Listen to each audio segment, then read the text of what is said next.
断烧九霄，力斩妖蛇，就用这流萤飞舞的元王神枪，直面百兽之王的疯狂烈焰，跨越20载岁月时光，了结一切。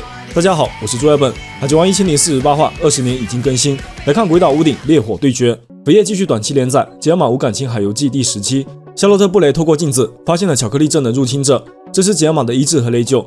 甜点三将星之一的夏洛特克利亚立刻警觉起来，身上缠绕的绷带是之前与路飞战斗后留下的伤。把鬼岛移开！等等啊，路飞，我做不到！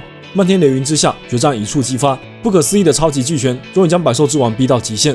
鬼岛的安危就交给桃之助，现在那顶草帽要抛开一切，放手一搏，那是不可能的。桃之助看着路飞决绝的战役，不再言语。20年前，母亲石夫人将光复光月一族的重任寄托于此。20年后，眼睁睁看着伙伴们一个个流血牺牲而无能为力。如果连这最后的拯救都无法做到，还有什么面目去见那些至暗的人们？桃魂巨龙一声咆哮，直接撞向鬼岛。无论怎么都好，一定要把鬼岛移开。擎天巨力就在那狂雷央云中快速聚集。巨龙凯多盯着头上路飞那夸张无比的攻势，战意沸腾。很好，我接受你的挑战。草帽小子，你听说过吗？这个国家的英雄20年前被烧死了。路飞大吃一惊，只见无数烈焰从凯多口中喷薄而出，但他们没有冲向天空，而是自上而下开始侵吞巨龙。顷刻间，龙鳞铁甲煅烧猩红，炽热烈焰裹挟凶兽，融进一切的高温，分尽所有的热息，一同淬炼出九霄之上无尽咆哮的烈焰火龙。这一季，火龙大聚，血火狂焰，燃尽四海。凯多的本体淹没在烈焰之中，巨大火龙再次将他的身躯放大数倍。从那一刻起，这里就变成了无法之地。这就是他们等了20年的英雄。高温火焰将路飞的手臂烫伤，不得不松开对凯多的钳制。然而这一次，凯多并不打算避开。放手吧，我不会逃跑。但你无法放下你的右手了，因为火龙凯多惊人的高温将触碰到了一切焚烧殆尽。龙尾清扫过的鬼岛一角也在瞬间融化崩塌，它马上就会被融化掉。路飞接连的猛攻终于将凯多最后的疯狂唤起。我不会让这种事发生！橡胶升龙！路飞与巨龙再次对峙于天际，重演九里上空的那一幕。不同的是，在那场惨败过后，路飞在绝境中跟随霸王蓝磨练记忆，重新认识了那名为流萤的力量。大叔已经教会了我可以不碰到你的方法，现在我就把你送下地狱！就用这黑雷战列的绝强一击，轰飞百兽之王的黑暗统治；就用这流萤起舞的擎天之力，抚平烈焰灼烧的大地伤痕，回应所有身处漫长冬夜的黎明期盼。元神枪，火焰八卦！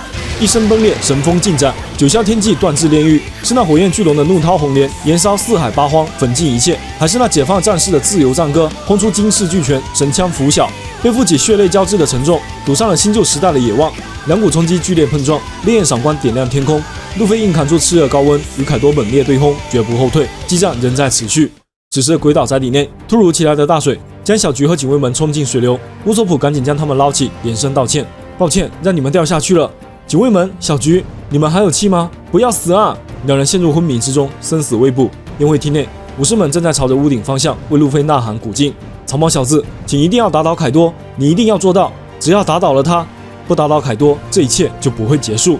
宴会厅内弥漫的灾祸，将何松的思绪带回20年前那场刻骨铭心的处刑。在生命的最后时刻，玉田耗尽气力将家臣们送走，记述着主君遗志的9人，带着无尽的屈辱和悔恨，痛哭着逃离那口油锅。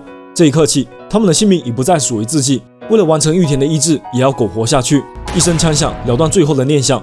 主君的生命永远停在了那一刻，而活下来的人，甚至连回头的勇气都没有，饱含热泪冲出刑场。他们能去的地方只有一个，快去9里，玉田的儿子。他们是要去保护桃之助。原来还有个儿子，让我来处理。阴狠的将军自始至终都没有打算放过光月一族。凯多亲手了结了光月玉田，也终于明白了那场对决末尾的意外。如果要给这一切画上句号，那就由他亲自动手吧。住手！光月家的人，你残害的还不够多吗？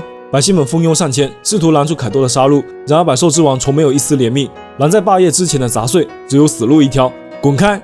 凯多挥起铁棒，将所有阻碍扫荡殆尽。大蛇狂笑起来：“我允许你们射杀所有胆敢违抗将军的人！”处刑现场瞬间沦为地狱，枪声炮火朝着手无寸铁的百姓狂轰乱射。和之国从这一刻开始彻底沦陷。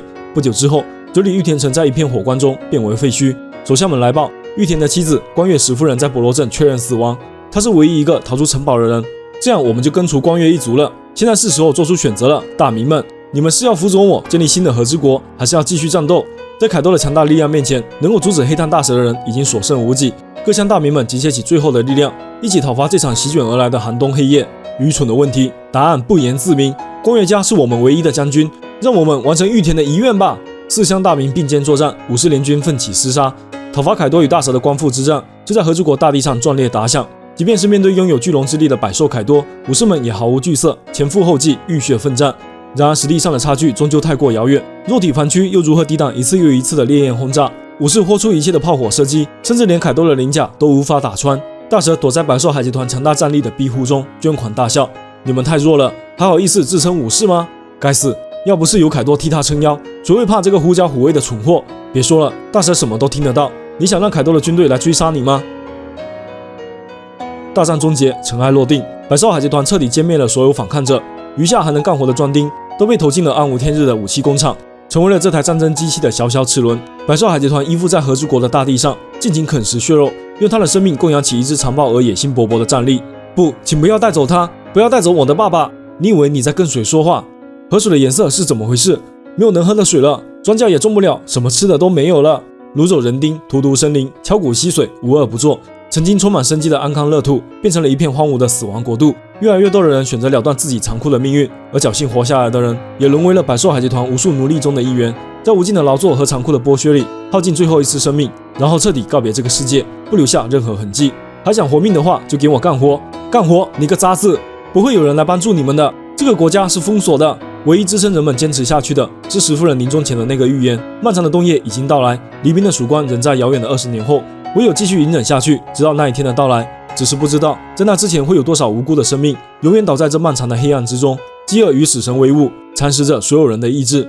看啊，凯多，那些贪婪的民众朝剩下的斯迈尔下嘴了。这就对了，你们都该学学惠比寿村那些家伙，肚子空空如也，家人也死在眼前，但他们什么也做不了，依然要大笑着活下去。这就是你们这些垃圾们最美好的命运。这用血泪书写的沉重历史，跨越20载岁月的国仇家恨，终于在这个夜晚迎来了宿命的审判。混蛋小子，我要带你一起走，别低估了黑炭家的仇恨。肉体灼烧的剧烈疼痛刺激着黑炭大蛇最后的疯狂表演，如同一头失控的猛兽，朝着猎物步步紧逼。狭小的宝物间内被火光和热息填满，日和被困在废墟之中，无路可走。我要亲眼看着你下地狱，来世我们再一起喝酒吧。日和闭上眼睛，准备迎接自己的终点。突然，一抹寒光掠过烈焰，大蛇心中一惊，瞬间身首异处。深渊尽头的隐忍，无处安放的怒火，踏过无数血泪，斩落万千愁绪，义无反顾地投入敌营，强颜欢笑着栖身至暗。没有人知道这副面孔下深藏无尽怒火，没有人知晓这柄利刃过去终于何种信念，将最剧烈的愤恨、最刻骨的懊悔，自斟清酒一杯，埋葬于心。这一剑足足等待20年，这一刻终不负武士之志，真是惨烈啊！承载着无数欢笑与心愿的宝川正在缓缓升入空中。他们还不知道的是，那一个个殷切期盼，希望大蛇消失，逃离这地狱，正在悄然实现。船次郎将日和拥入怀中，亲眼看着大蛇最后一个脑袋滚入火海之中。回到天空之上，路飞与凯多的终极对决爆发出无穷烈焰，如同一轮火热的太阳，将整个夜空照亮。就在这里彻底了结一切吧。以上就是海贼王1048话的全部内容啦，下周不休刊。本话终于将和之国过去的最后一块碎片补完，大名们在玉田死后如何反抗，这个国家又是如何一步步沦陷，都完成了交代。气氛烘托到这里，这场对决也该有结果了。2处灯笼特写分别对应大蛇和凯多2个罪魁祸首。现在大蛇已经被船次郎了结，那么剩下的就是凯多与路飞的对决了。霸气隔空打再次发挥关键作用，但路飞面对凯多的新必杀似乎还没有取胜的把握。下一期我们来聊聊本话的伏笔与细节，敬请期待。